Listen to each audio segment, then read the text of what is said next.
जो टाटा ग्रुप के जो चेयरमैन हैं, एमडी हैं, रतन टाटा, जो ये गाड़ियां वाड़ियां बनाता है, ये ट्रक वगैरह बनाता है, जो खिलौने की दुकान खोल रखी थी, ये खिलौने की दुकान है भाई और बहनों।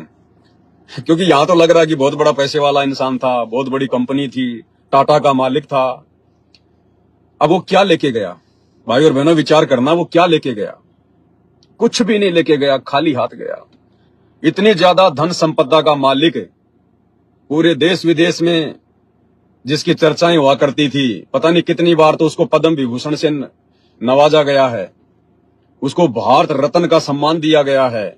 लेकिन ना तो अब उसके वो भारत रत्न काम आएगा, ना वो पद्म विभूषण काम आएगा, और ना उसका वो कारोबार जो पूरे हिंदुस्तान समेत देश विदेश में उसने फैला रखा है, अरबों खरबों का, मिलियन डॉलर का। वो नंगा आया था और अब इतने वर्षों बाद में वो सारी धन संपदा छोड़ के, सब कुछ छोड़ छाड़ के, और वो नंगा ही वापस गया। वो नंगा ही वापस गया। अब धर्मराज के दरबार में जाएगा, अब वहां पे उसका अकाउंट होगा। अब धर्मराज पूछेगा चित्रगुप्त से, हाँ भाई ये कौन है? हाँ जी ये रतन टाटा है। अच्छा क्या काम करता था ये? तो चित्रगुप्त कहेगा महाराज ये खिलौने बनाने का काम करता था। अब वो रतन टाटा वहां सोचेगा, रे तेरी की खिलौने, मैंने तो बड़े बड़े 20-20 चक्का वाले, 40-40 चक्का वाले मैंने तो ट्रक बनाए हैं, मैंने बड़ी बड़ी लग्जरी गाड़ियां बनाई हैं, करोड़ों गाड़ियां बना बना के मैंने बेच दी हिंदुस्तान में, देश विदेश में, और ये कह रहे हैं मैं तो खिलौने बनाने की दुकान थी मेरे पास में। तो फिर वहां इस आत्मा को ऑटोमेटिक ज्ञान हो जाता है। फिर उसको भी पता चल जाएगा कि भाई तूने तो पूरी जिंदगी में खिलौने बना बना के बेचे, खिलौने बना बना के। आज वो खिलौने भी यही रह गए, वो पैसा भी यही रह गया, वो भारत रत्न का सम्मान भी यही रह गया, वो जान पहचान बड़े बड़े नेताओं से, बड़े बड़े लोगों से, वो भी यही रह गई। अब रतन टाटा के साथ में क्या गया? उसके जो कर्म थे वो गए। ठीक है, उसने जितना उसने दान किया, जितना उसने चैरिटी की, अच्छे काम किए, वो भी उसके साथ में रहेंगे, उसको स्वर्ग मिल जाएगा थोड़े बहुत समय। लेकिन भाई और बहनों, पाप कर्म भी तो कितने होते हैं। यहां आदमी पुण्य एक करता है, पाप हो जाते हैं लाखों करोड़ों। तो स्वर्ग में तो थोड़े समय रहेगा, नरक में ज्यादा समय रहेगा वो। अब बताओ क्या लेके गया भाई बहनों? आप और हमने शिक्षा लेनी है, क्योंकि हम अध्यात्म से जुड़े हुए हैं।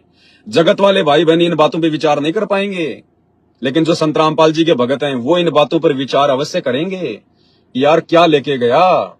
रतन टाटा जितनी संपत्ति तो हम लाख जन्म में नहीं जोड़ सकते, और वो भी खाली का खाली गया, खाली का खाली।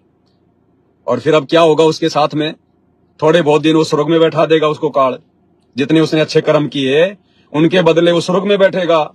फिर उसके जो पाप कर्म हैं, अब आप कहोगे रतन टाटा ने क्या पाप कर दिया? भाई परमात्मा का विधान है कि पृथ्वी ऊपर पग जो धार है, 1 करोड़ जीव एक दिन में मारा है।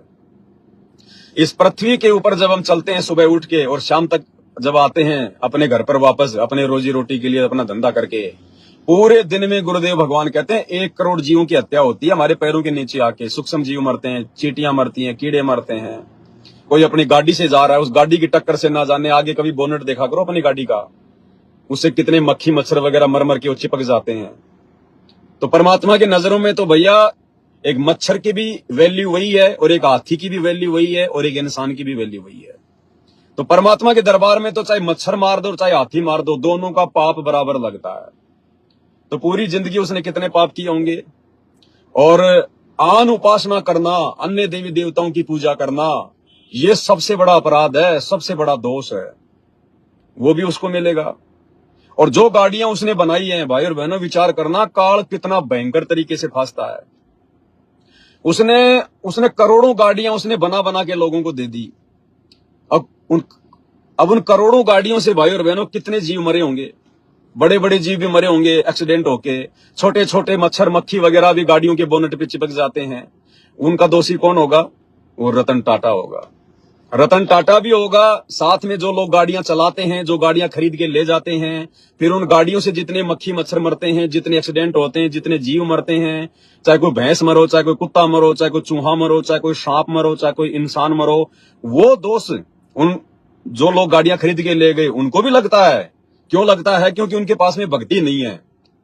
उनको लगता है कि मैं तो राम का पुजारी हूँ, श्री कृष्ण का पुजारी हूँ, मैं तो हनुमान जी पूजता हूँ, मैं तो वहां जाता हूँ, मैं तो पैदल यात्रा पे जाता हूँ। शास्त्रों में इस भक्ति का कहीं कोई उल्लेख नहीं है।